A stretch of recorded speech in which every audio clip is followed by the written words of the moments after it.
Good morning, everyone. Dear academicians, dear faculty across different universities and engineering colleges and arts and science colleges across India, Tamil Nadu, and other states, we welcome you for the Season 2 webinar, Awakening Business Trends, hosted by Department of Management Studies, Savida Engineering College. As faculty, you and me are teaching, and we don't belong to Generation X. Generation X, probably we would be between Generation X, who are born between 1966 to 80, and we are teaching to Gen Y, who are born between 1981 to 1994, and to Gen Z, who are born after 1995. We want, as Gen X, we want to be independent, we want change, and we are all technical literates, but we have got one thing in mind: skepticism. But these skeptics today need to be with Gen Y and Gen Z. Gen Z and Gen Y are characterized with, and they are born with smartphones. From the day one they are born, they learn to play as toddlers with smartphones. Never seen a world without internet. Okay. So they are very fond with texting and messaging with mobile apps. And they got tons of new information. So they will be spending much of their time with social media. And they are very autonomous, not like us. They don't rely on their parents because they've got earning capacity because technology has made them. And they are environmentally aware and they are very health conscious. And they got a very superb character. They are versatile. They are multitasking capability. And very important thing, this Gen Z and Gen Y has got us this attention span, which has reduced from 12 seconds to 8 seconds now. The one good thing is, regarding the Gen Z, is 8-second filter. What is this 8-second filter? They curate what need to be goes into their ears. What is their feed? And they focus on what matters to them. But it is very difficult to get their attention. Once you draw their attention through what matters to them, they become loyals. That's Gen Z. And as faculty in COVID-19 season, things are changing in India also today. Everything is changing. Everything has become online. Everything has become digital. As faculty today, we are working from home. We are listening to webinar from home. Today, children want to learn from home. They don't want to come to college. They want to learn from home. And today we are talking about classroom session being like an episode. And every episode should end with a thrill. And it should be like your TED Talk. May not be a very lengthy lecture. So all this matters today for this Gen Y and Gen Z generation. So this week, we have got series of lectures webinar that is being delivered today on 21st century classrooms. That is 3i's of 21st century today being delivered. And tomorrow we have got a session on storytelling.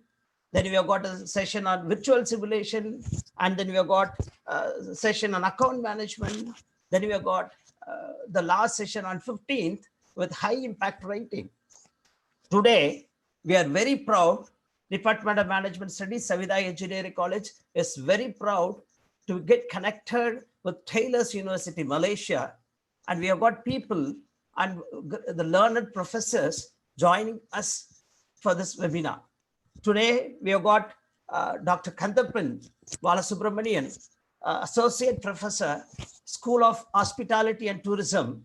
And we have got Ms. Puteri Sophia Amuruddin, Program Director, School of Law.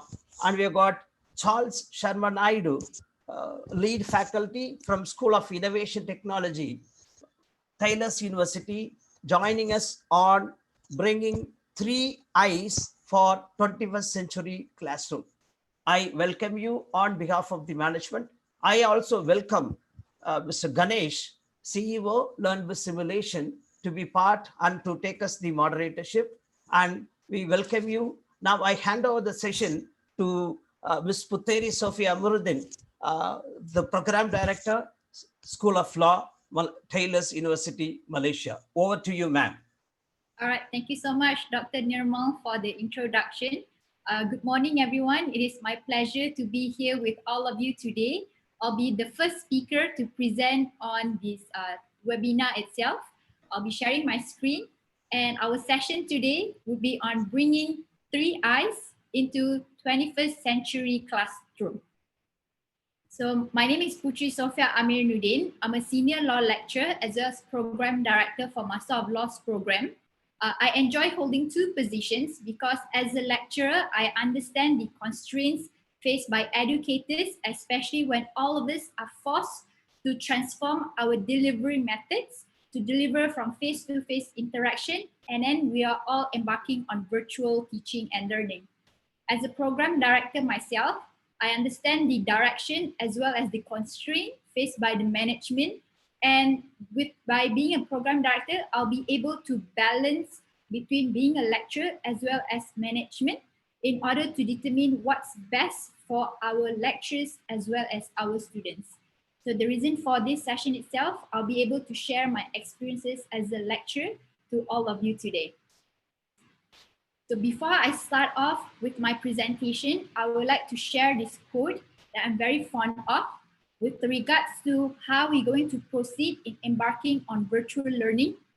In order for all of us to step into new norm, we must confront the challenges of uncertain future because we don't know when COVID-19 is going to end. We don't know how long it's going to take, but we know that everyone is talking about new normal. So that's why we must imagine beyond our comfortable zone, and we must move on from the dangerous certainties of the past, which means whatever the way that we used to, the structured manner in terms of how we conduct classes, the rigidity with regards to the processes and procedures on how lecturers manages his or her course will need to be changed altogether. We can't rely with what we're comfortable already. We must move forward and start reimagining what's best for the future. So I would like to welcome all of you to today's webinar itself. And also I would like to welcome all of you to the world's biggest leap in education. Because why I'm saying biggest leap? Because not one single person is untouched by COVID-19 pandemic. All students around the world, all educators around the world are affected by COVID-19. The statistics shown on the screen itself was extracted from UNESCO website, and it shows the position in India. If you see at the last column, it says students at tertiary level, there are about 34 million students in India are affected by COVID-19. So this shows not only students, but even educators like ourselves need to keep abreast with the changes introduced by COVID-19. It is not only a steep learning curve for students to adapt to changing learning online, but it's also a steep learning curve for educators. Because for us, semester has already started, but at the same time, apart from teaching, we also need to quickly transform, introduce various teaching pedagogies that is suitable for online platform. But rest assured, you're not alone. All of us are into this. We can deliver our modules online because we are all in a global concerted effort to digitize education. So it's not only limited to India, it's not only limited to Malaysia, but it's the entire world. So I would like all of you to feel proud because all of us are creating history together. So that's why I would like to encourage all educators to start imagining things. Start imagining how lesson can be interesting if delivered online. Because these are the chance where all of us can reinvent what we want to learn. Everyone is talking about new norm, but no one knows what new norm is going to be like. So we have that opportunity to design what the new norm is for our students. So we need to start reimagining how the future of education is going to be. So by reimagining it, we can then ourselves curate how the education is going to be for your particular module. Of course, it's easy for me just to say, I've done a lot of reading, I've done a lot of research, I've done a lot of inquiries, and I came up with two main issues. There are concerns by lecturers expressing how can they best teach online. There are also concerns, how do you balance teaching and also spark learning? So the issues further delve into these areas where some students express they feel demotivated, they miss the connections, having personal interaction with their educators, they miss the interaction with their peers on campus. But this is something that not particular group of students are feeling it. All of the students are facing these issues. There are also issues with regards to distraction. Being at home, you have so many distractions will involve your siblings, parents, noisy, surrounding circumstances. So all of this we need to take into account, and then best to share what are the areas how we can beat or go through these challenges. There are also concerns with regards to high quality of internet connection, because some lectures can be lagging. So there are also alternative lectures can pre-record his or her lesson. But of course, it goes back to point number one. If lecturer pre-record his or her lesson, upload it on the learning management system or Moodle page, then students aren't able to appreciate or feel the connection with the lectures. So we need some humanization elements which encourage interaction between lecturers and student, as well as student and student. There are also concerns, how do you develop thinking? How do you nurture thinking as opposed just imparting the knowledge? Because I understand if we are confined at home, we are comfortable sitting in our living room or in our bedroom, and then we have the slides, we can't see the students. So some lecturers tend to take it easy by reading out the slides. So again, then students feel demotivated because it will become overwhelmed for them to keep absorbing so many information. So that's why I'll be suggesting lecturers to move forward from what they are comfortable of, and then try to focus on having as many interaction as possible. Instead of we imparting knowledge according to syllabus, we still can do so, but instead of lecture just talking, we can draw responses, ask questions, get students to participate. It's good if all of us can act as a facilitator, ask difficult questions, because you already know some students aren't able to answer it, but you want students to be on their chair at their home to start critically analyzing. So this would stimulate discussion, because when students say, I don't know, then lecturers will give out another tips or another points. So these are all can be made on purpose, but tailored in a way where it stimulates discussion in the classroom. It's good to get students to get hooked with the lesson at the beginning of the class itself, because once they have the mindset that this is how lesson is going to take place when it's online, they will be more prepared to keep contributing answers even though it's through online lesson. So some lecturers will ask me, Sophia, how I can stimulate discussion in class. So these are the suggestions that I've implemented in my classroom, but feel free to include your own unique techniques as well. My suggestion is you can start your lecture by including stimulating image, then it'll get students to be wondering why the lecturer is projecting certain pictures. Or sometimes I include striking stories which is not related to the topic, but I find like one element or one area which is related to a subtopic. You'll get students to be wondering, why is Miss Sophia doing all of this? Because I want them to start thinking at the first minute of the lesson itself. Some lecturers who opted to use Zoom can utilize the breakout rooms to ensure students are engaged in a discussion within themselves. Some lecturers introduce quizzes to ensure that students actually understood what was covered by the lecturer. I know Dr. Kandappan likes to use polling. Polling is good so that together yourself as an educator as well as the lecturer can design how the lesson is going to take place for that particular day. So if student feels involved in that particular lesson, So rest assured for the subsequent classes, the student will be more respectful for the lecturer and will participate more in any discussion or activity introduced by the lecturer. You can also get students, call up students' name to encourage them to give their opinion, because when we talk about Zoom, not necessarily all students will turn on their video cam. So this is how we get students to participate, get students to play devil's advocate. This is where I get one student to question another student's answer, just on purpose to make sure that they test each other's boundaries or to test each other's knowledge. Sometimes the answer is correct, but I want another student to ask whether or not the answer is truly correct, so that students will be confident in his or her answer.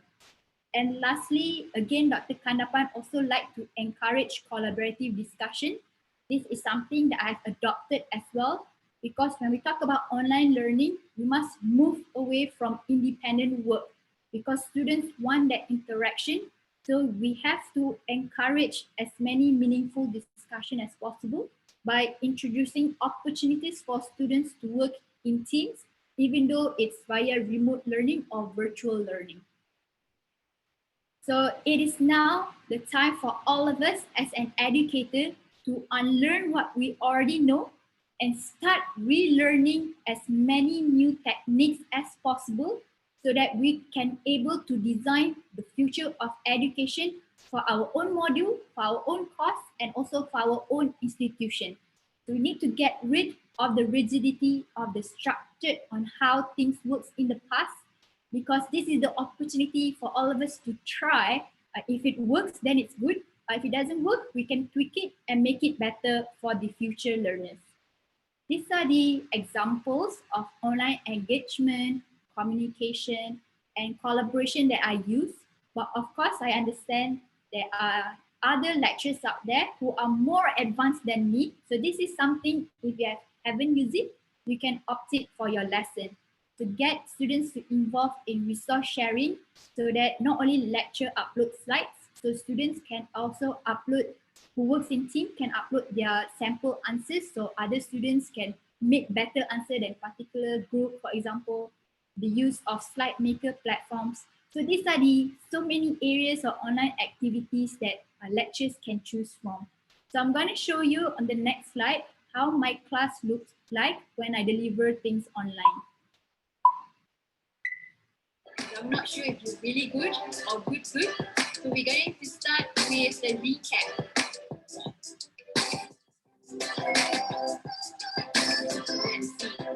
see. In here, the guys Kelly, Uni, and then the rest of the tangible essentially something that you can touch and feel. Most of you answered correct. 3, 2, 1. Let's see students answer. So we have light bulb, bags, child, projector screen. Because I would like to assess everyone's understanding. So everyone is required to take pen and paper and then draw what you have understood from today's lesson. First, these pictures. So work, guys. Work stuff and take yourself down to the floor. Hey Chris, put that away.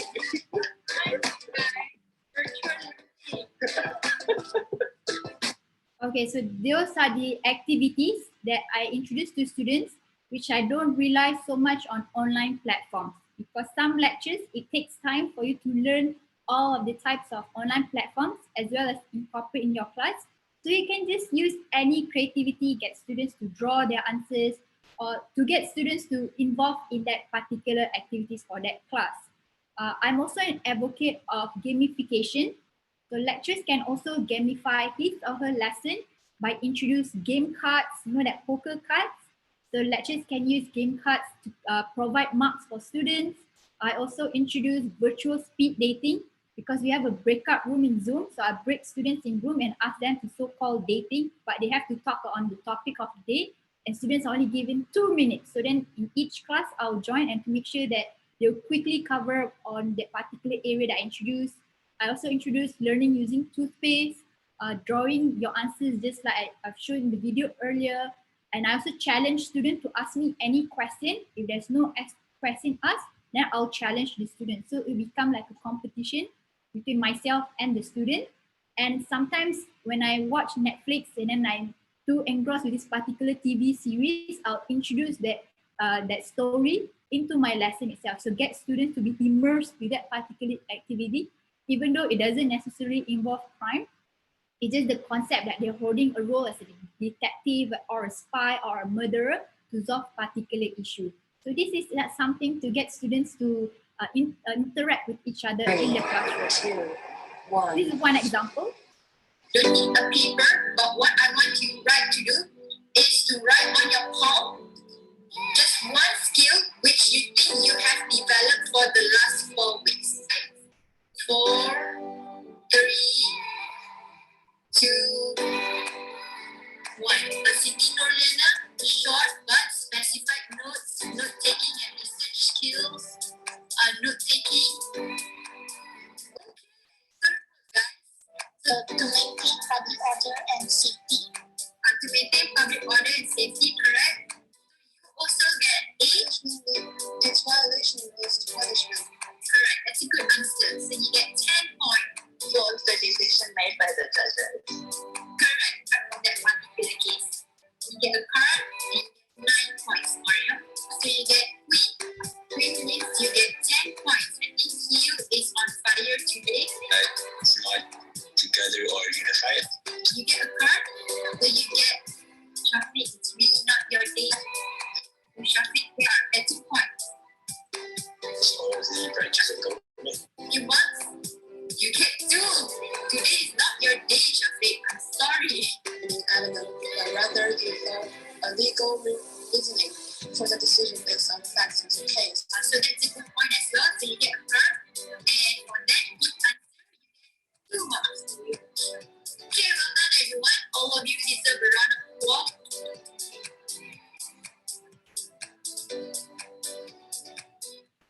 So that's actually just an example how a lecturer can include a gamification or gamify his or her lesson.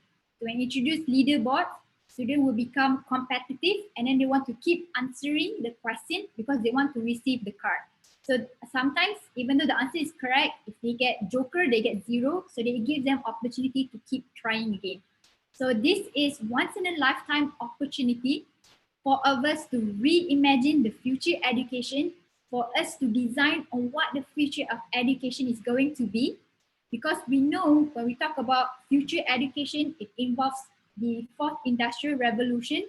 It involves artificial intelligence, big data, fintech, all these sorts of new technological innovation. But at the end of the day, each and every one of us value human connection.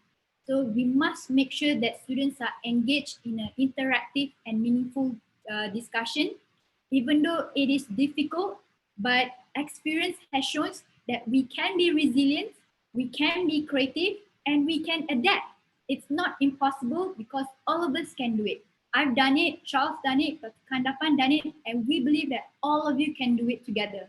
Because just like Dr. Nirmal mentioned, Generation Z nowadays, they can multitask, they rely heavily on tech savvy, they can get easily distracted. So they are not like all of us, where we learn, we keep receiving information and we can memorize. For the young generation nowadays, they no longer accept to all of that. So we must take the initiative to be more creative than all of them. So we can leverage on our own imagination to roam all types of possibilities that the future of education can bring. Because you never know, once you put in your effort, it will be one day in the future that all of you will be presenting a webinar and it will be all of us to learn from all of you. So with this slide, I end my presentation and I'll pass back the floor to Dr. Nirmal. Thank you. Thanks for that brief note, Professor Sophia, wherein it was interesting. In fact, a lot of things to learn from this session, and I have some questions that I park at the end of the sessions for the benefit of all. So the last slide, as you rightly brought it out in terms of saying that it's the resilience, creativity, and adaptability that is there. So that leads to imagination obviously has to lead to the next step, which is innovation to be brought in. So let me pass it on the baton to Charles to carry forward the session. Okay, love to hear from you, Charles. Now. Thank you. Thank you, Dr. Ganesh. Allow me to share my slide.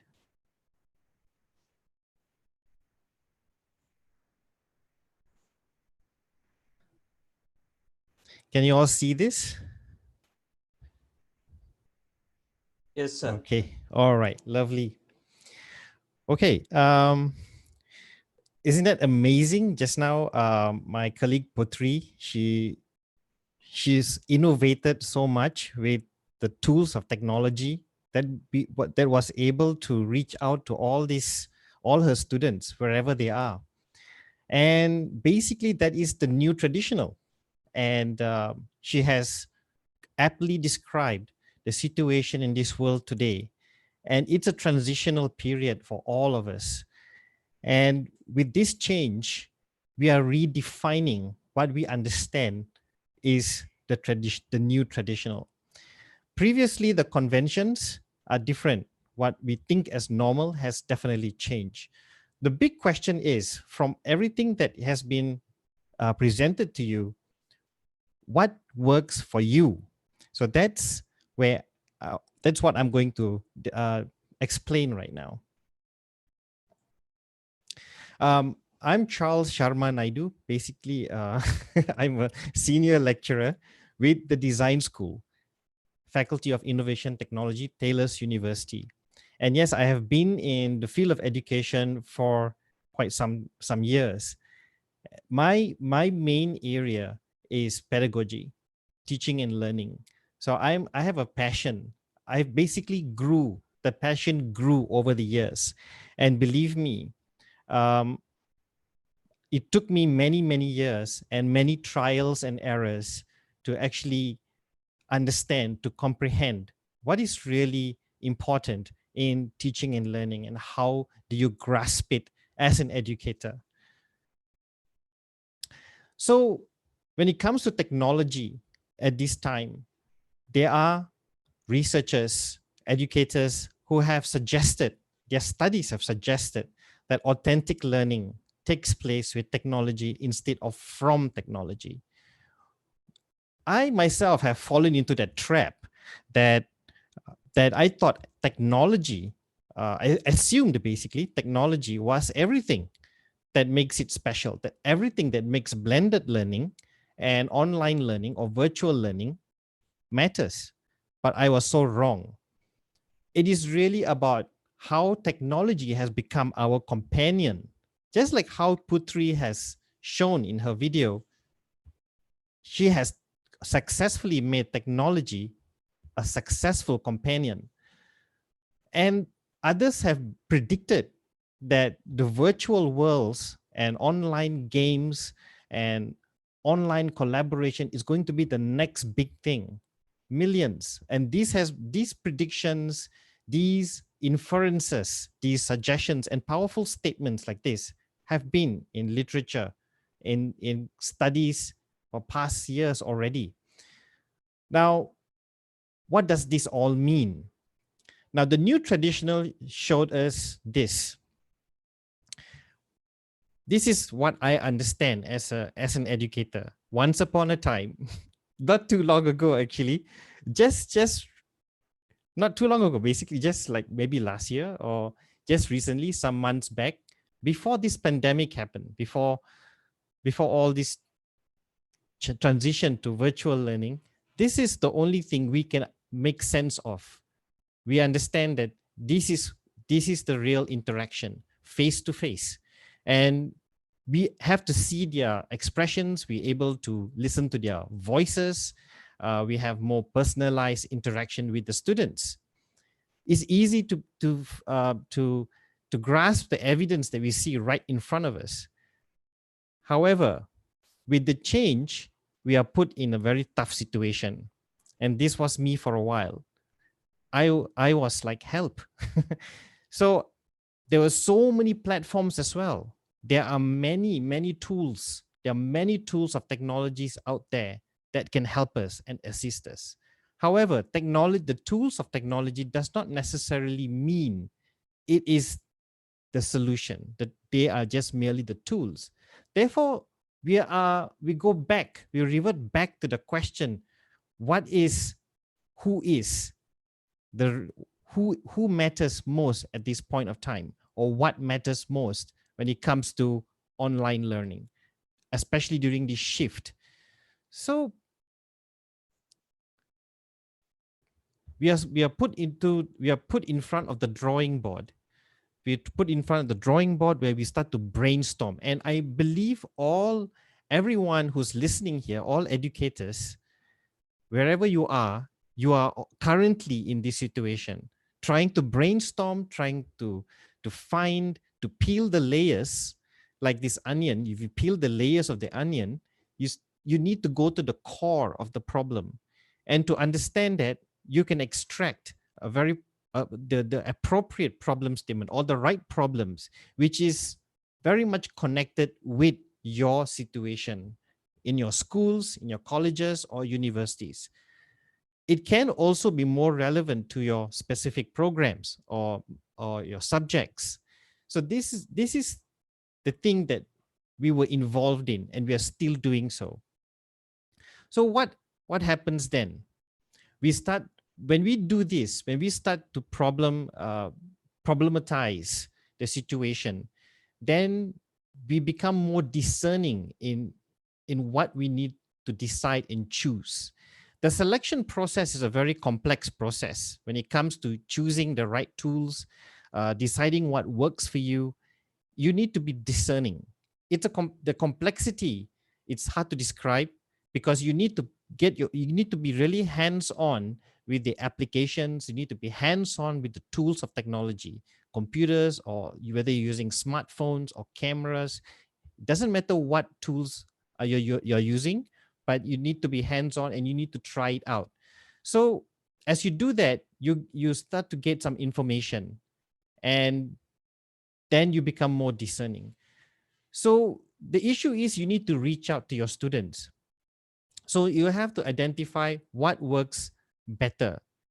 And that's where innovation applies, because you're not exactly like starting from scratch or reinventing the wheel. You're reusing the tools of technology to work for you, not you work for them. Yeah.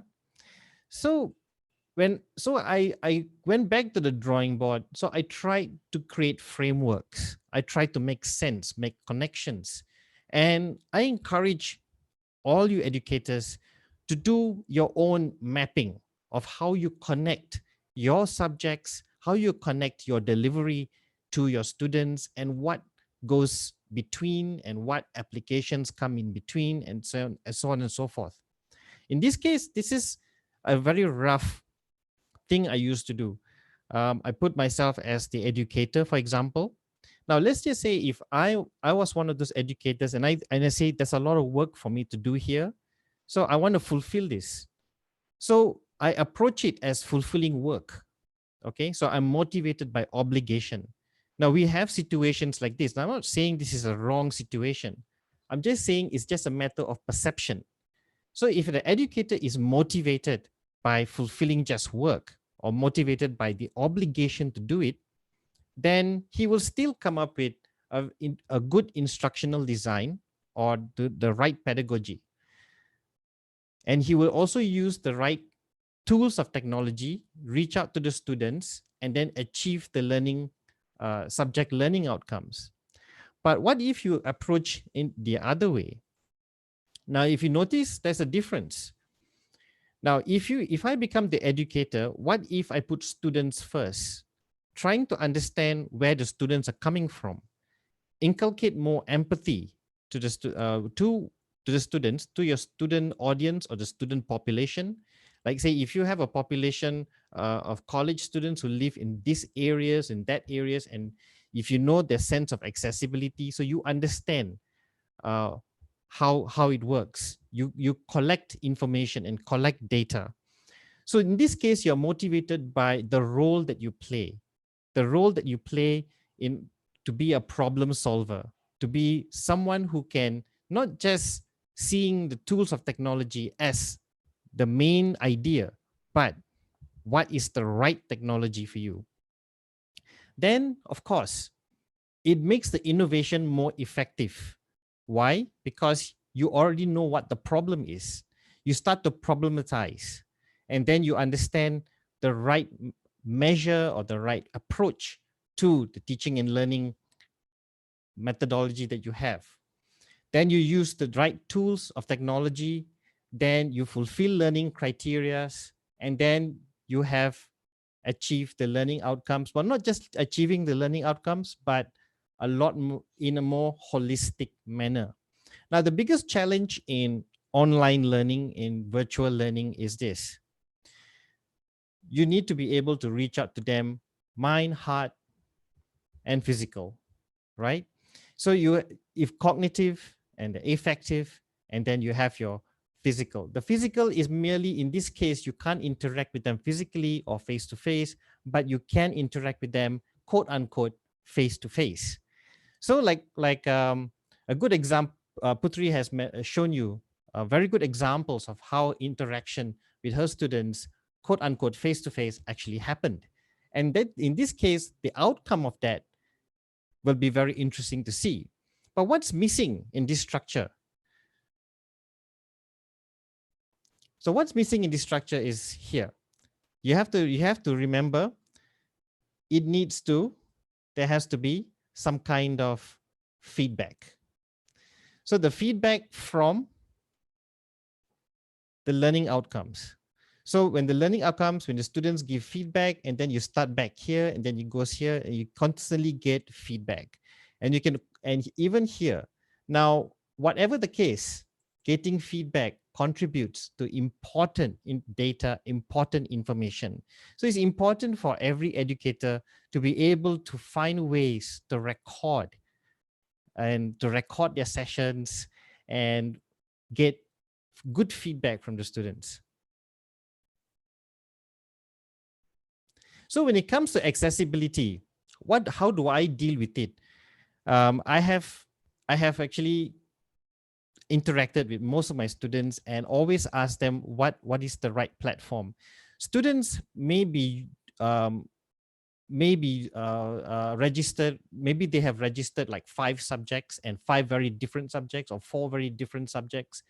And sometimes problems can arise when each subject have very different platforms, which is sometimes it can be a problem because some subjects are very, very different in nature. So we had to compromise the right platforms which can be used for many subjects at once. Sometimes this can be a problem. So I have resorted to a very common platform like Facebook Live. Now, to justify that, you can access statistics online to see that social media platforms are really useful. Well, why I use social media platforms is because they can access social media platforms on their smartphones and their desktop computers, their laptops. They can also access it through their tablets or iPads if they have it. If they have such facilities, they can do so. And even if at low bandwidth, even at data, they can actually try to view the live sessions in the social platforms and bring their comments. Even if they can't, they can still comment on a session that has already been done.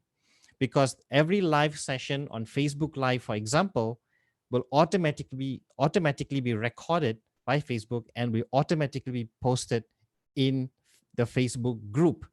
So as you can see, statistics shows that mobile app downloads are frequent, and the popularity of social networks is evident. You can definitely refer to this online. So the most popular ones I can see, even WhatsApp.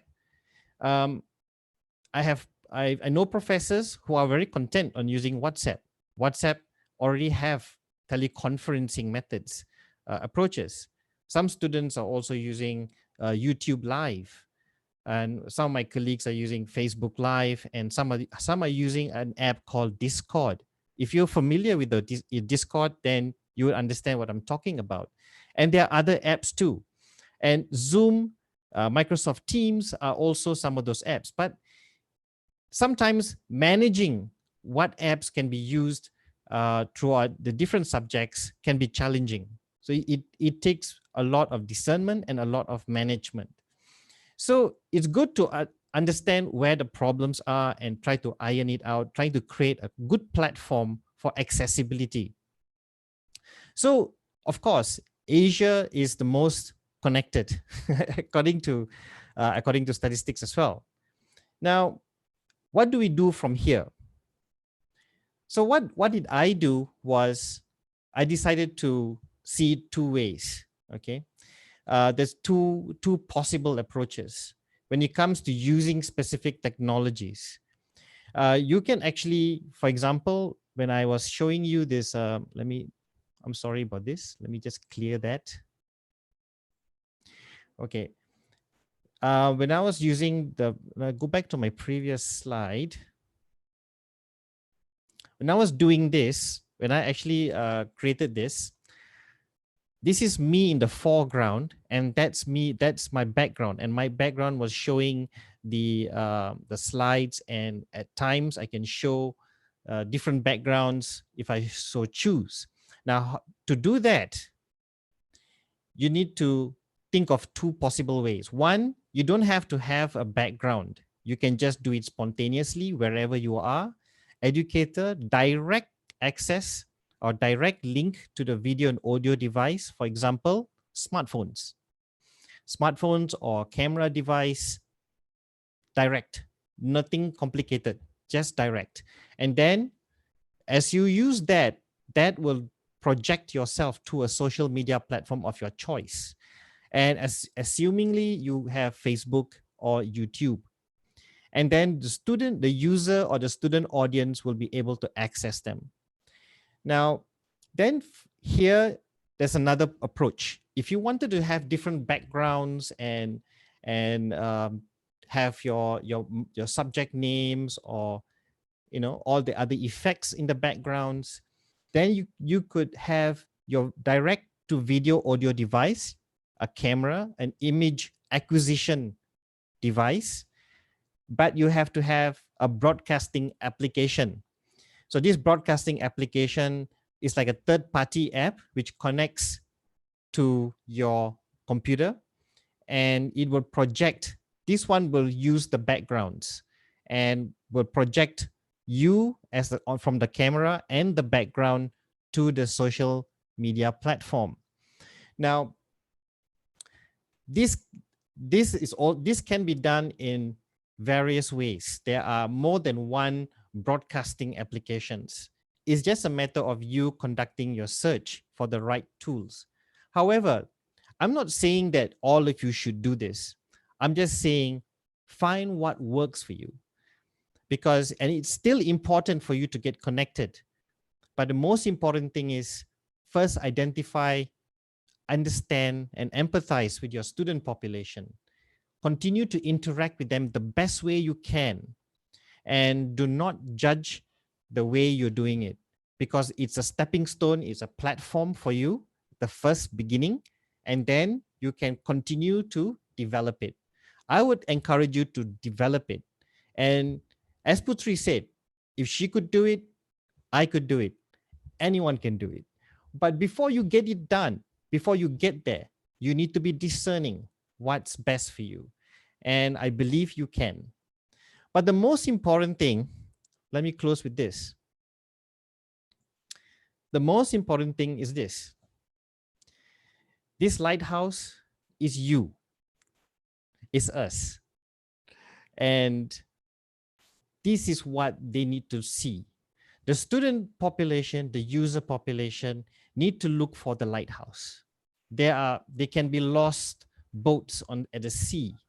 And if it's too dark, this situation is such that it's a crisis. But we cannot always think of crisis management because we are not always trying to fulfill work. But if we play a role as the lighthouse, then they will gravitate to you.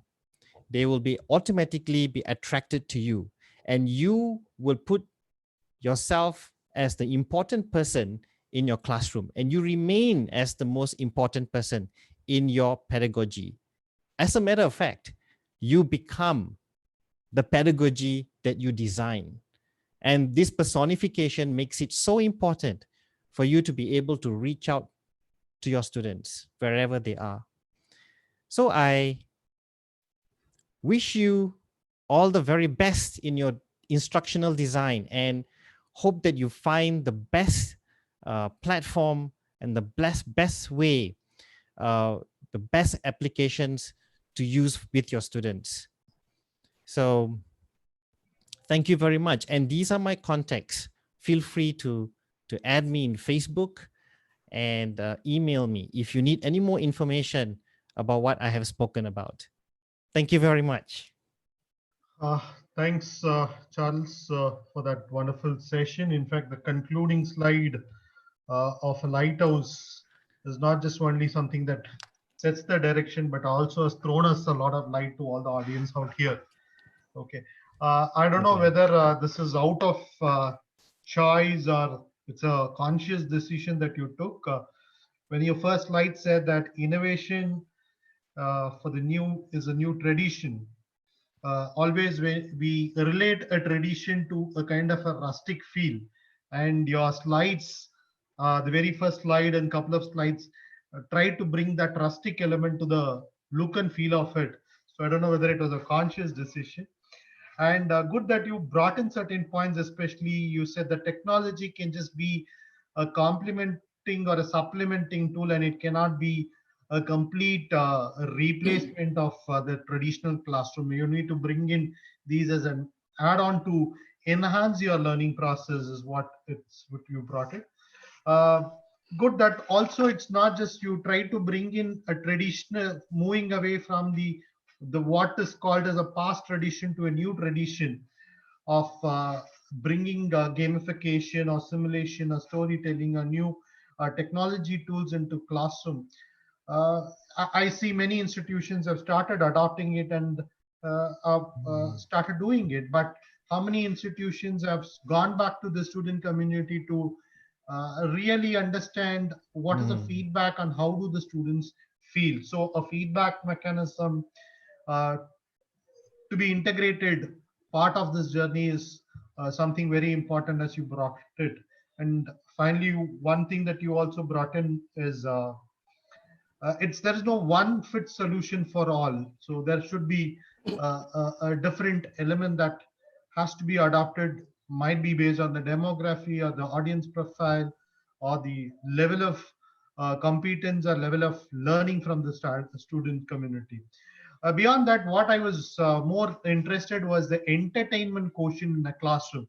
Always the academicians that I have come across talk about education to be a very serious affair, and entertainment is an alien element to it. But bringing entertainment to the classroom is something very interesting to note for.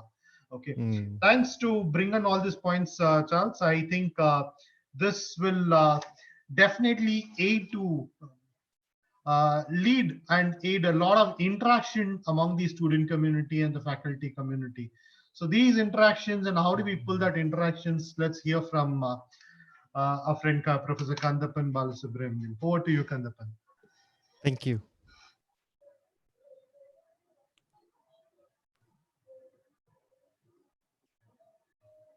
Good afternoon, everyone. So I hope everyone can hear me.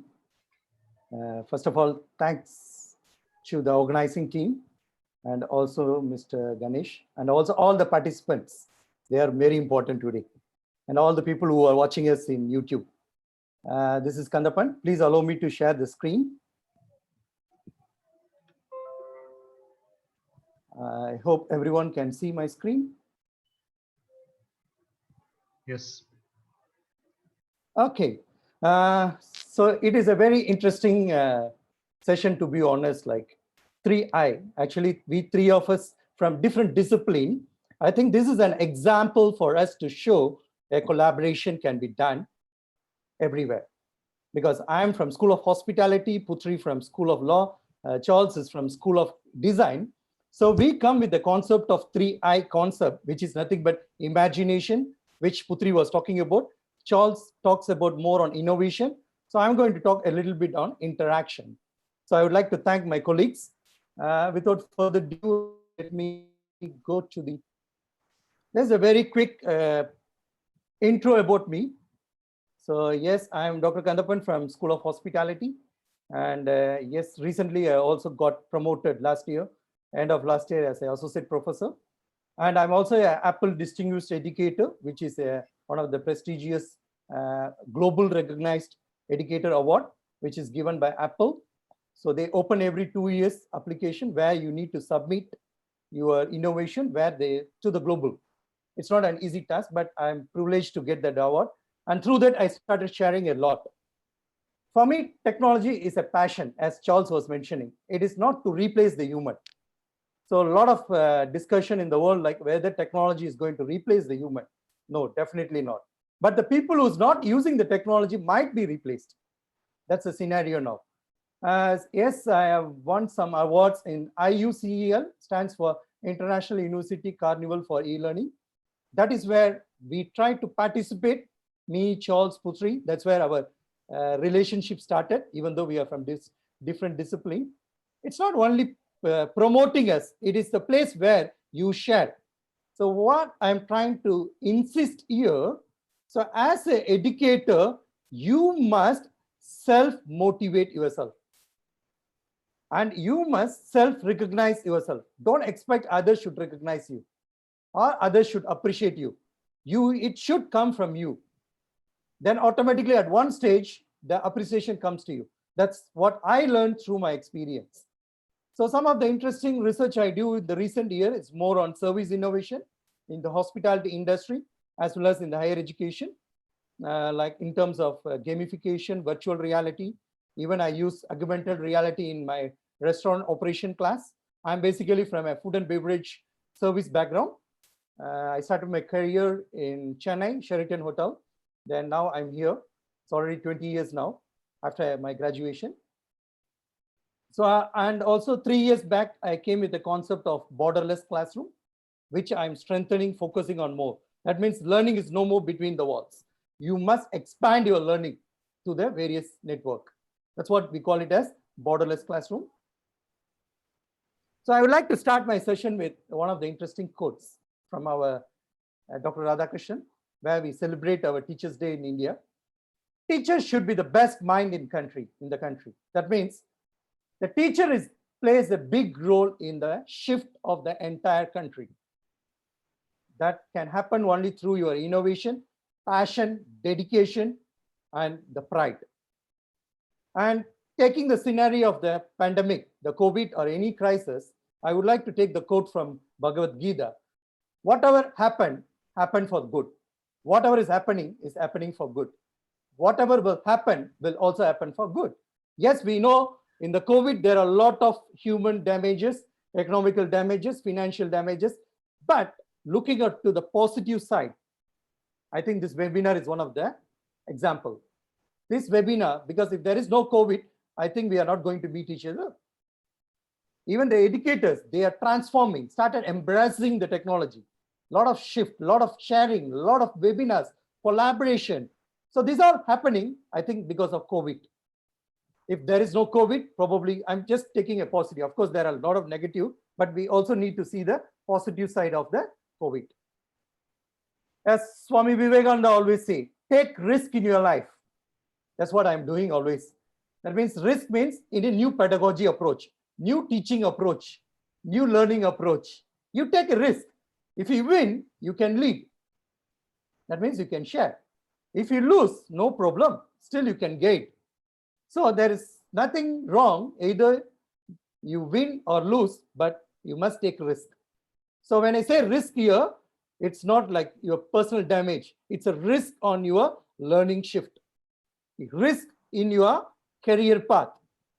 I think when you, even in the business, I think Mr. Ganesh knows very well, we must take risk. Otherwise we cannot succeed. Maybe 11 years back, he has taken a risk to start up a company with a gamification. Now he's successful. If he's not taking the risk, he cannot be successful. I think the risk is very important. So why these 3 I's are important? We keep on talking about. Puteri was talking a lot. I think Puteri has done a very good presentation, especially on showing an example, gamification, and followed by Charles, very interesting, a flow chart. Okay, so I will try to play my part to just add on to the value of our I's. I think initially Professor Nirmal was showing about the attention span. Yes, really we are less than the golden fish attention, 8 seconds. But we don't know when the group is going to take session after 2 years, the session might go down, less than 8 also. Because we all coming out of the mindfulness learning. Those days, the people live in a world where the attention is very high, but now we live in a disruptive world.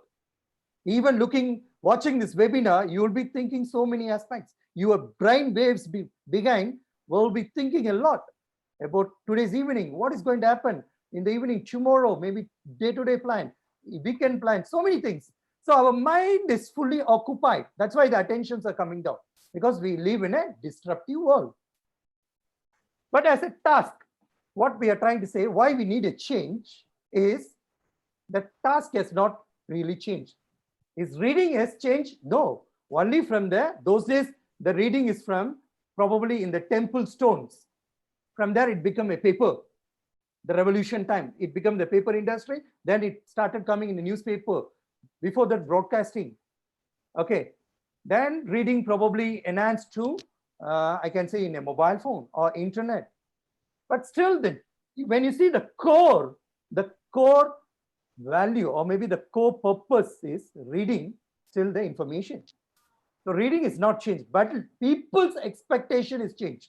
For example, today I'm going to class with a paper, okay, and I'm going to circulate the paper, ask the students to read the paper. I think probably I will be failure today.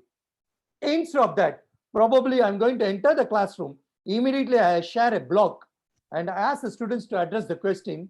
Probably the impact might be different, because now we live in a world where UX, user experience, plays a big role. So we must change. Yes, I think we are talking about, even Prof. Nirmal mentioned about the X and Z generation. Yes, we take the different stakeholders we must consider. Maybe the parents, your business owners, faculty members, educators, students, and the industry. So this is all one ecosystem in education, right? So when you say an ecosystem in an education, the change is, the generation change is not only within the students. We must understand that the system, the generation change is happening across the ecosystem. So that's why you can see the Y, how they think, Z, they think how. Especially the current generation, what we call Gen Z, who are university students. No more X, no more Y, because Y probably PhD students, or maybe young lecturers or young researchers. You can see there is a difference. The Gen Z is interested only when you share the real experience. Sometimes even the theoretical part, they are not very paying attention. But when you share your own experience or industry experience, they are much focused. And they are much, excuse me, as stated by early Professor Nirmal, they communicate more with images and symbols. So even when you create your presentation, or maybe you design your classroom, you must bring this visual effect. If you're not bringing, probably the impact may not be so good. So what is the role of the teachers in this digital world, digitalized world, or maybe now we call it as pandemic pedagogical world?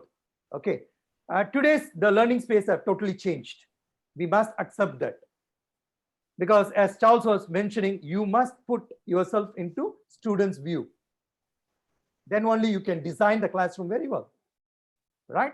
And Puteri was mentioning challenge through the gamification, because don't challenge the classroom you don't design your challenges, assessment within the classroom. It has to be beyond the classroom and not only specifically always on your subject learning outcome or module learning outcome. Try to link it with lifelong learning outcome. That learning helps them for the lifelong purpose. Let them learn the meaning of the life. What skill is important? The most powerful thing what the educators can do, I can say 3E's here: engage, empower, and empathy. Okay, that can really shift your authentic way of teaching. Yes, technology is just to embrace and enhance your learning experience. Don't think that the robots will be replaced by humans. No, never happen. Because humans can always have an emotional touch. You can see your students, see the emotional values, face expressions. You can read. And you know how to shift your learning because you are the expert. Why we all tell about the technology skills are important, because the work is changing. The social networking, cloud-based learning, mobile. So the old world, even the future skill require this. But if you're not educating or injecting that to your students' learning, when the students is graduated, even he don't know how to manage a social network. He don't know what is LinkedIn. He don't know, for example, where to look for information. Okay, the information is available everywhere, as even all the previous speaker told, information is available everywhere. Then what is the role of the educator? It is the role of the educator to educate your students to choose the right information from the cluster of information. It's nothing but catch a fish from the ocean, the right fish. You cannot catch this shark with a small bill, right? Small net, you cannot catch the shark. So you must teach your student what to catch and when to catch and where to catch is very important. Okay. How to bring interaction. That's a very important part. So one thing, storytelling. Okay. So in your class, try to design, or maybe as instructional design, like Charles was mentioning, design your classroom as a storytelling. Start with problem statement. Why this learning is important. Okay, how it is applied in the industry. What is the consequences? Okay, and how it has an implication in the industry, implications to the society, and how it builds your reputation. So I think the students like storytelling. But when I say storytelling, now it's a digital storytelling because we live in a digital world. So you must create, even your slides should be a digital telling. It must have starting point, scenarios, and explanations. Number 2, always try to have some pool, survey, quizzes, which I do. Even in my online class last 3 months, because of the COVID, since I started in March early itself, I always put poll after every 20 minutes. How is my voice audibility? Are you able to follow me? Whether you need some maybe a low or upper in my flow of presentation. So I think the instant feedback through poll is very important, and also it helps you to track your students whether they are following your class. People who are polling, probably they are tracking you, they are really following your class. Surveys, try to do some even at the end of every class, because my class is 4 hours now.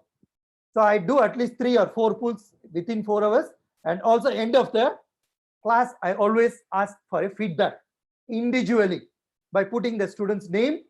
Because I'm using Zoom, I will pin the student video so that their face comes to everybody's screen. Then I ask the feedback. So the students get some empowerment. They are, when you value them, they find it very good, because appreciation, virtual appreciation, I can call it as. Okay, then try to do some quizzes. Okay, what I do normally at the end of the class, I ask them to put 3 learning takeaway you have had from today's class. So I just create a word cloud using some Mentimeters, Padlet, so many things. Then another one, non-linear presentation, very important. Don't have a linear structure. You must connect your classroom, allow space to your learners to interact.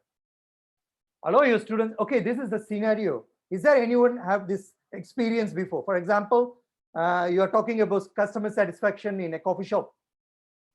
Just ask the students, can you share what is the 3 major expectation in a Starbucks coffee shop? Then let the students start. Then pull a video. Okay, when I say non-linear, it's not only you are transforming knowledge, where the knowledge comes from different ends. It can be from YouTube videos, it can be from experts' blogs, from your students, probably your industry. And gamification, I think a lot of example already shown. Try to have like a Kahoot, quizzes, Padlet, so many gamification, because the current generation likes competitive. They want to challenge. So make use of the opportunity. The last one is the discussion and breakout session. When I use Zoom, I always do a breakout session. So this allows the students to see the team members face to face. And as an instructor, I take a role of mentorship. No more instructor, mentorship. I go to all the breakout rooms and see what is happening, give some points to them.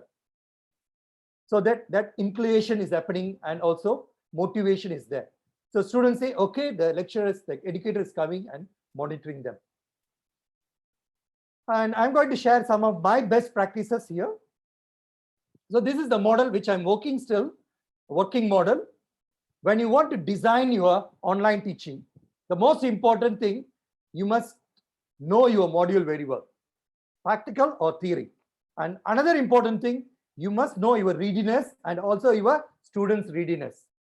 The technology readiness is very important here.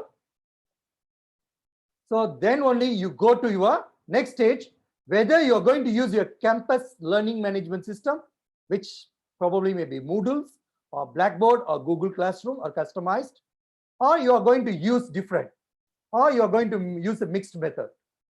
For example, if you are going to use a campus learning management system, you have to really follow the guidelines set by your respective institution or universities. No choice, you have to follow that. And it can, after that, you can decide synchronous or asynchronous. Okay. For example, I want to use something different, not like learning campus management system. So where you get an opportunity to use Zoom, like what we are using today, Facebook, as Charles was mentioning, YouTube channels, Google Meet, Skype, Microsoft Teams, WebEx, TeamViewer, Loom, okay, and Whisk IQ. So among this, I already experienced few of it, most of it, to be honest. Whisk IQ I used in 2014, which is very good also. So I think this is very important for you to decide whether your online class is going to be synchronous, live, or asynchronous. It's basically a recorded version. So when you want asynchronous, yes, can be done in a potential way. I'm not saying that only this is potential. You can use Screencast-O-Matic, PowerPoint recording option. If you're using MacBook, Quick Player, Aculen, very good. Then HT fine. Then Powtoon, if you want to do some animation-based videos. Story Articulate, very good, where you can have progressive presentation with questions. Camtasia Studio, YouTube links, Edmodo, Zoom, because Zoom also you can do recording. Podcast, if you think the broadcasting is the issue, you can even use WhatsApp. Even you can broadcast, because WhatsApp also allows you to do broadcasting now, telegrams, then a lot of app-based. So once you streamline this, make your decision here, then you go to your assessment. Then assessment, what can be done? Real time, or breakup rooms, or it can be pools, gamification, simulation, coaching. So you must do based on your own design. Don't follow others. As Charles was mentioning, you must design your own learning because you know your students better than anyone. Okay, so since someone is using this, it's not necessary you have to use it, but you can try always and customize it. Integration, customization is very important. So this is, and my sincere advice, try to have a good communication tool. Don't rely on one source. Even it can be WhatsApp group or Facebook group or your own learning management. Always have minimum two communication, because students comes from various disciplines, okay? Or sometimes the technological glitches. So this is another model. I'm working on it because we all talking about AI, artificial intelligence, but my model is more on human artificial intelligence. No, definitely not. It's a human alumni and industry model, which I'm coming with IC model, which is nothing but how you can integrate or involve your industry for the contemporary trends in your classroom for interaction. S stands for social media, how you can connect someone in social media during your class, some experts for networking and also for job related skills for the students or internships. E stands for educators, how you can involve the other institution or interdisciplinary within your campus to share some ideas or bring some talents out. Okay, this is another, maybe you can do some digital events where you bring out the talents of the students. The last A stands for alumni, because when you start bringing your alumni to your classroom, which I do since last 2 years, because they can share the real career experience, which will really good for your students to get motivated. So I'm still developing this model, proposed model, IC model. So I just would like to share some of the example what I'm doing. Recently, I did a virtual panel discussion, inviting the industry people, industry overseas educators on a specific learning outcome of my class. Then I open up the discussion for 2 hours. It's very interesting. The students participated, everything. The one you see on the top left, the virtual panel discussion, and below I invited one of the well-known professor and also runs his own consultancy from Singapore to share his experience on revenue management to my students. And what I am doing also, I am connecting to other universities, to students like Indonesia, Philippines, and India. We are also sharing our experience to them. It's not like one way, it is a both way of sharing. And virtual sharing session from Kazakhstan, one of my students, he shared, because he's a young entrepreneur, he shared his experience to my students. And the one you see on the right is from East Carolina University, USA, which I did an I can say it's a collaborative classroom where my students and their students do presentation on the same time. So when my students are presenting, the East Carolina University will become a moderator. That means they will ask questions. Control group. When they present, my students will become. So this allows the students to have some inter-exchange or intercultural experience. Because of this COVID, they cannot travel to other countries. Probably this is another way we can create an mobility or virtual sharing experience. The one on the bottom is bringing the industry people to share experience and also to be the panel for your students' presentation.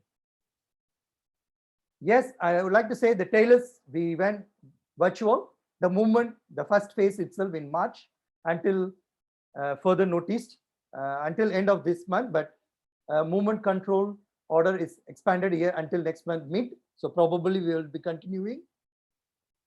So I would like to say the COVID, what really has happened when the school closed, everybody started moving around to online remote teaching. Know your learners, technology resource, very important, communication channel, design your technology stacks, very important.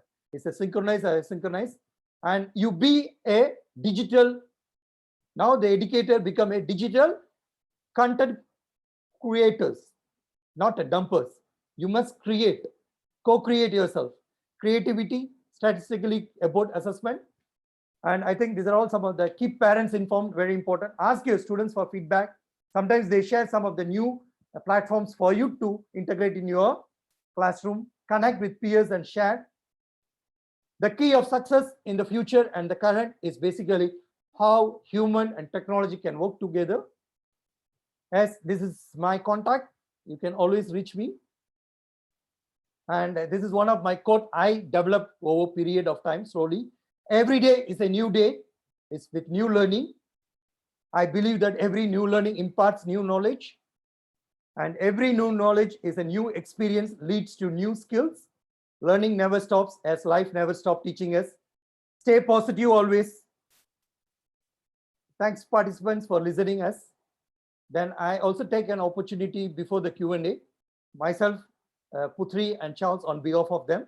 We sincerely take our gratification to thank Dr. Nirmal, Professor from Savita Engineering College, and also Mr. Ganesh, CEO from LearnBits Company, who has connected us to them, and Professor Akila from Ramakrishna, who also connected to this session, and learning support from Savita Engineering College, Dr. Devi, Dr. Balaji, Dr. Samandan. That's end of my presentation. Thank you so much. Thank you, Dr. Kandappan. It was very interesting insight. In fact, when you started the session mentioning about the Swami Vivekananda's quote, which was definitely an inspiring. The moment I read it, I could able to connect myself, and later you brought me as an example there. Okay, so of taking risk. If you win, yes, you will be able to be a winner to all others. At least if you lose, still you can guide others. And of course, as an entrepreneur, it is not one journey wherein that I have succeeded and there are failures too, and Yes. that failures are given a lot of learnings which carries forward for us.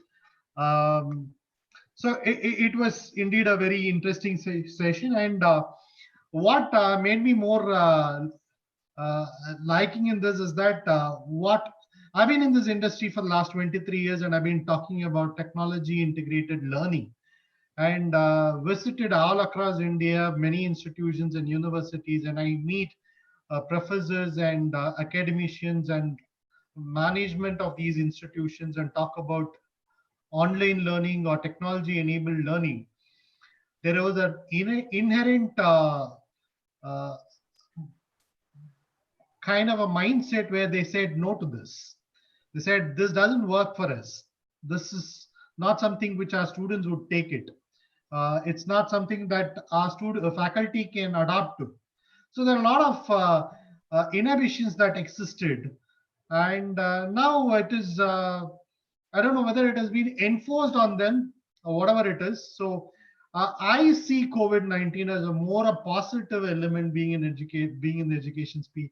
Though of course there's a element of loss of life and distraction of life for various people across the globe. So the technology way of learning, you have coined it as pandemic pedagogical world. So that's truly inspiring. In fact, it's the pandemic has made the pedagogy change a lot across the globe. That's not just only a scenario in India. So good to learn about these elements, especially when you brought in about the synchronous and asynchronous learning. Largely today, most institutions talk about synchronized learning where they adopt a Zoom session and they start delivering it. Very few of them have taken the asynchronous models. So it's good that you brought up this particular model too. So with that, I have some couple of questions where I would like to take it forward. I just have 3 questions for all the 3, each of you. I mean, 1 for each of you. So let me start up with Kandappan. You brought in about this concept called mindful new learning. Mindfulness is something the whole world have started talking about. The terminology has gained a lot of significance in the last 1.5 years. So how do you see that mindfulness in the new learning model that can be brought in? Okay, thank you, Mr. Ganesh, for bringing an interesting question. Actually, the model which I shared, IC model, that is where I think the students, if you as an educator, you become a centric of the learning, they are no more interested. So I think you need to bring various elements. And I think the mindfulness world is mainly the attention, the involvement of the students towards the learning, about keeping all the disruptive elements or maybe disruptive tools, for example, even a mobile phone. So that can come only when you know your students and when you create a multiple learning environment. Okay. And probably you must involve your students in the learning process. Empower your students. And you take the role of mentorship, like a coach, no more instructor. Okay. Thanks. So I often talk about being a facilitator in this exercise, not just, you are not anymore a faculty in the learning process. You just have to be a facilitator. It is not a one-way traffic model that has been approached. It has to be a collaborative approach, rightly brought in. That's good to know about it. I just switch over my question to Professor Puteri Sophia. You mentioned about, I mean, learning using toothpaste. Okay, I would like to understand a little about it, because today with pandemic scenario where students with no college to go for a campus to pack up in the early morning and go, the time they wake up and they brush their teeth itself is completely changed. So it's good to know about what is this learning using toothpaste. So at least it has some kind of a relevance at this point I can see. Okay, no worries. Because I teach law modules, so when students do their assignments, it is a requirement for students to do proper referencing. So, but because referencing is not part of the content of the assignment, so most students tend to take it very lightly. So what I did was, when I say introduce, learn law using learning, so I'll get students to get up and then go to their toilet and then get toothpaste. And then I'll get them to write on a piece of paper, basically one word that they fear the most. So then they'll write using toothpaste that they fear of failing, they fear of disappointing their parents, so all types of fears. And then I say, now put back the toothpaste in the tube. And then all of them panic because they're going to use this toothpaste, so they don't want to put whatever they have written on it. And then I say, okay, if you don't want to put it back on the toothpaste tube, so make sure you wipe it, but without using your finger. So then they will use their creativity to eliminate whatever they have written. And then I say, show the paper to everyone. So everyone will turn on their webcam and then show the messiness on the piece of paper. And then I'll tell students that's exactly what will happen if you don't do proper referencing. It will amount to plagiarism, and that piece of paper will be in their student file. So because it is very impactful, students do not want that piece of paper to be in their student file. So since then, they take referencing very seriously. So these are just one of the techniques that I use to scare the student. Okay, so great.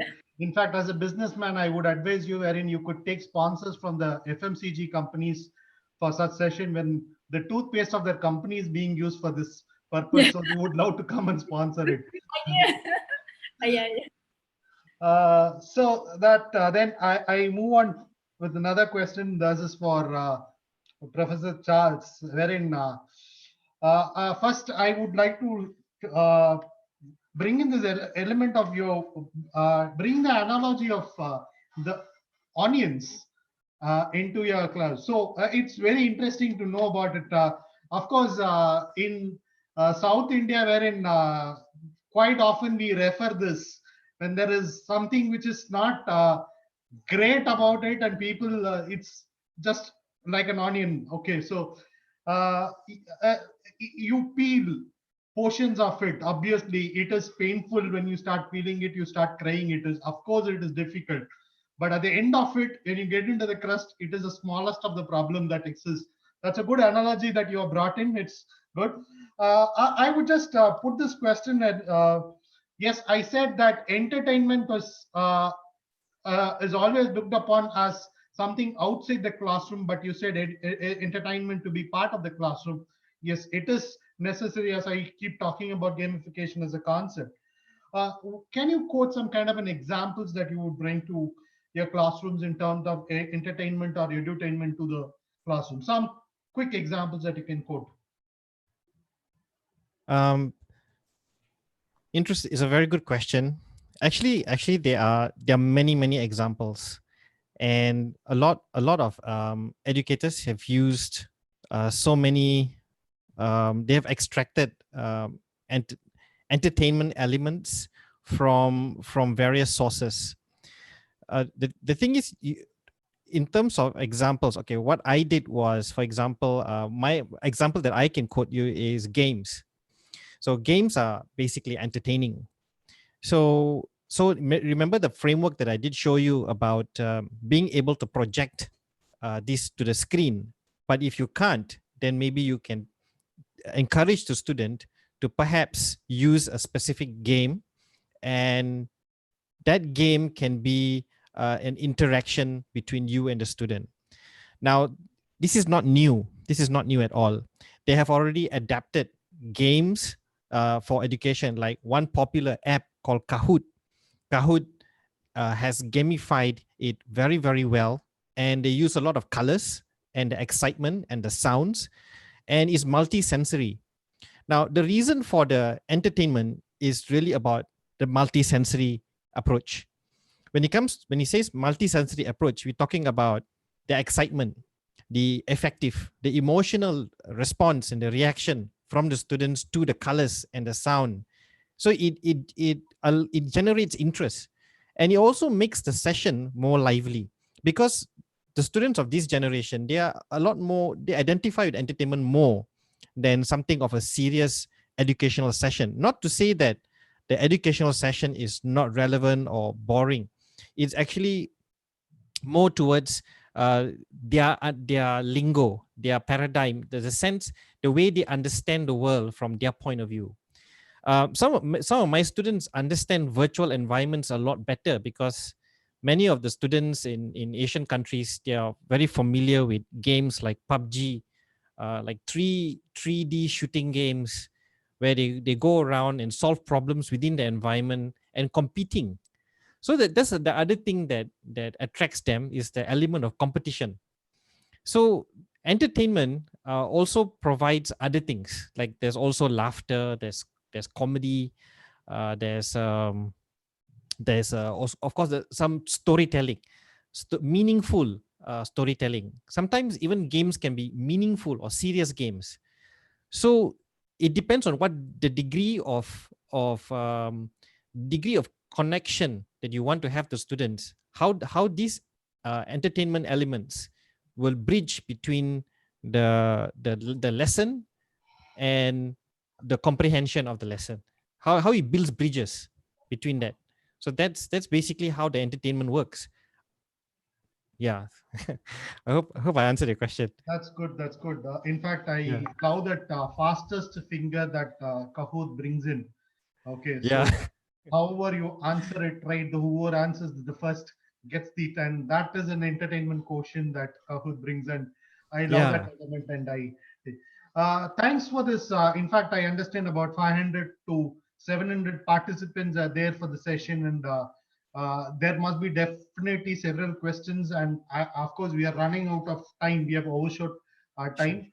I'm not sure whether there are more questions to take up. I hand over this particular session to Nirmal. Before that, I would like to thank all three of you, sparing your time. I don't know whether I have taken your lunch session out and got here to this, but it's good to have you all and nice to get connected. And we look forward to working with you all together at some point in time. Okay. It's our pleasure, sir. Thanks to our pleasure. Our pleasure. And hand overing your Nirmal to take over. Thank you. Thank you, Ganesh. Thank you, Ganesh. We have got from the audience, we have got lot of questions. Okay. One important question that has been directly posted in the group is the impact of Blackboard teaching, okay, and the digital, okay. Can I leave that and go off, or should I still be, that should also be a part of that? It is for the panel, three of you. Anyone can, what should I do with the Blackboard teaching?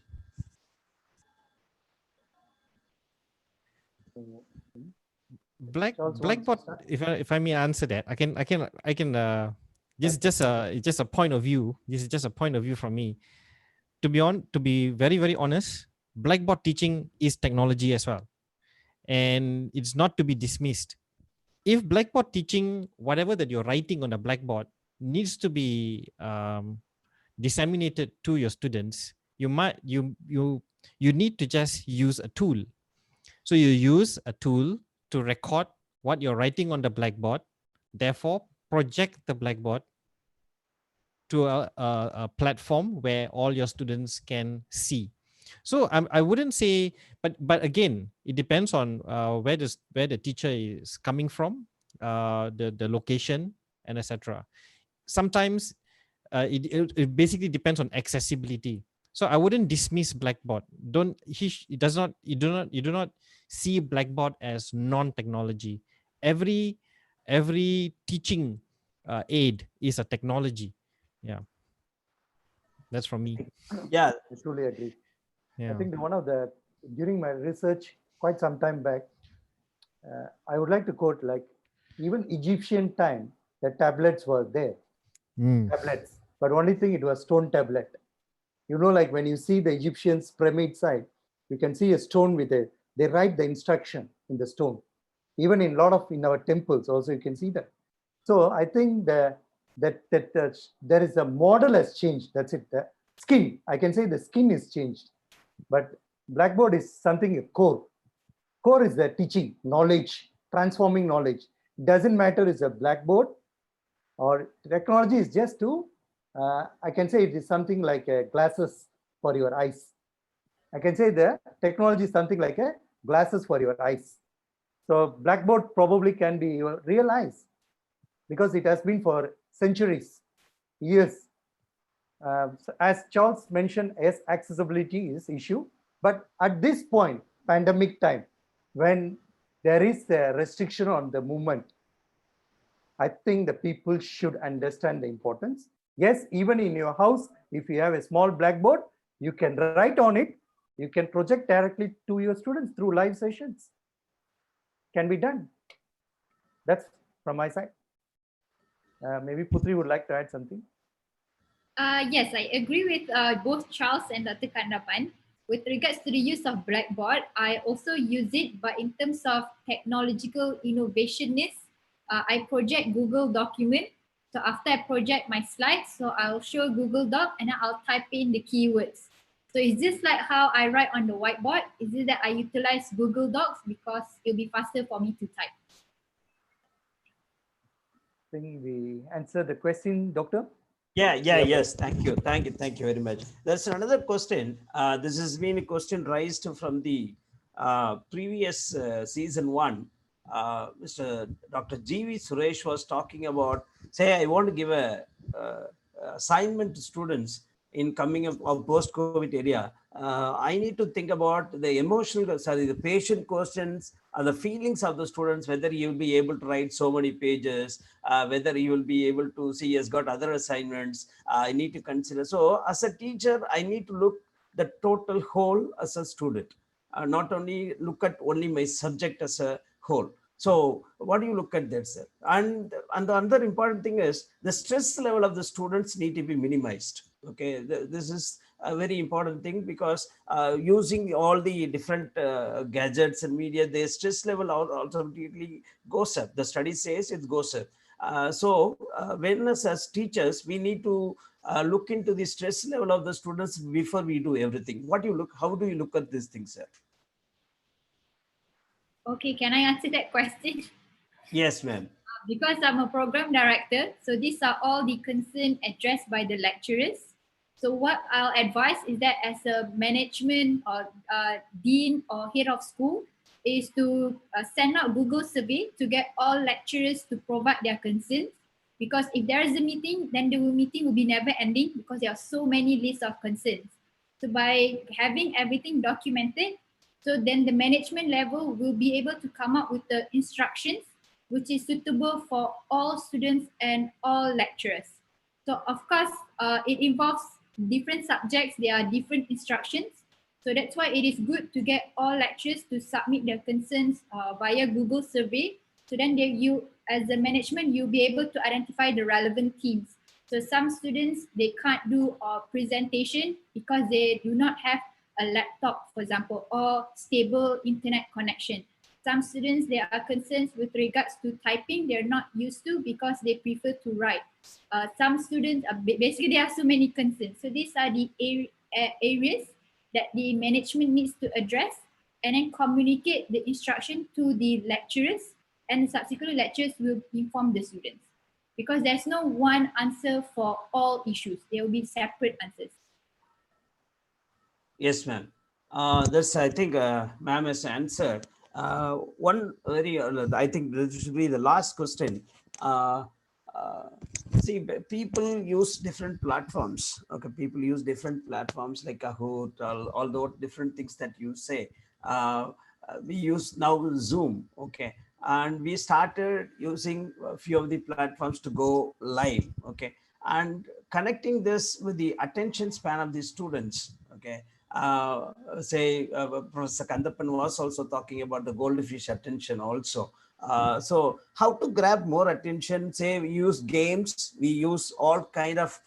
Will this enhance? The ultimate aim of this webinar today is to enhance the attention span of the students by gamification or by use of different technologies. The effectiveness, as Kandappan sir said, can be measured by feedback. Okay, what should us here in India or what should we do to enhance the attention span of the students? Okay, maybe I will start first. Charles, okay. That's a very interesting question. Even it's not only for educator, even for us human being, how to increase the human attention. Yes, this online class is a new experience for the students. We must understand that. The adaptation will not be very easy for them because they already used to a physical classroom. So as what I will just would like to share what I do in my classroom for more attention. Very often I will do pool and also I do brain break 1, 2, 3. I call it as brain break. Okay, because they are sitting in front of the screen. So I call brain break 1, 2, 3. So I say, okay, now we will take 5 minutes brain break. I want everyone to go and have a cup of water, go and take some fresh air, have a small walk. So it's basically a lot of my students commented on that. It's a very good concept, like at least we come back with attention and you are concerned about us. That's one. And I think it's very important for you to design, as Charles was mentioning, if you want to have more attention with your students, you have to design your online classroom very well, which we are also learning, okay, through the process. That's what I was showing some of the working models which we are doing. Even Charles was mentioning some models. I think we also should allow the students to participate, get their concerns. And some of my concern, any issues, they will do a private chat with me. So, okay, I cannot on camera. I think one of the debate we all discussing on camera issues. The students don't want to show the face. So how, if there is no face, probably going back to our question, authenticity. The novelty of the student, we don't know, right? So I think this is some of my point is basically in 3. 1, put very often some kind of pool, get the feedback from the students, do brain break sessions, maybe 5 minutes, 10 minutes or 15 minutes, because my class is 4 hours. I do 3 brain break sessions, and I leave it to Charles to give some comments. Yeah, I think I agree with your comments, Dr. Kandappan. I think these are very good strategies. But I would also encourage the teacher to ask the students what they're interested in. Also leverage on popular entertainment, because I direct back to the question that Dr. Ganesh asked earlier concerning edutainment and infotainment, this thing. So if you take advantage of popular culture, it's very common. A lot of teachers do it actually. And I think it really works because you have to understand your student demographics, your student population. For example, a popular hero in Tamil movies, well, or like or Bollywood movies, you can leverage on those characters, make them as part of an avatar in one of your lessons. That will definitely grab the attention of the students. But it really depends on your student demographics and their age level and all that. So that's also another approach. Yeah. So that's from me. Yeah. Thank you, Charles, and thank you, Kandappan sir. I think we can close. The time is also up, and so your lunchtime that we are meeting up. Okay, so today the Department of Management is Savida Engineering College is really thankful to each and every one of you here over here. Ms. Puteri Sophia Muridin, Kandappan sir, Dr. Kandappan sir, and Charles Naidu sir. Thank you so much, and Mr. Ganesh. Okay, so we are very grateful to you, and we the Savida Engineering College Department of Management Studies would like to get associated deeply into you to put our students over there and to bring your students over here, and all of us visiting our campus. So a lot could so this will enhance the student capability in learning. So thank you very much, Kandappan sir. Thank you very much, Puteri Sophia ma'am. Thank you very much, Charles Naidu sir. Thank you for joining us, and thank you very much. We'll break for this session. Thank you very much. Thank you. It's our Thank you. Most pleasure. welcome. Thank you. My Thank you. pleasure. Thank you.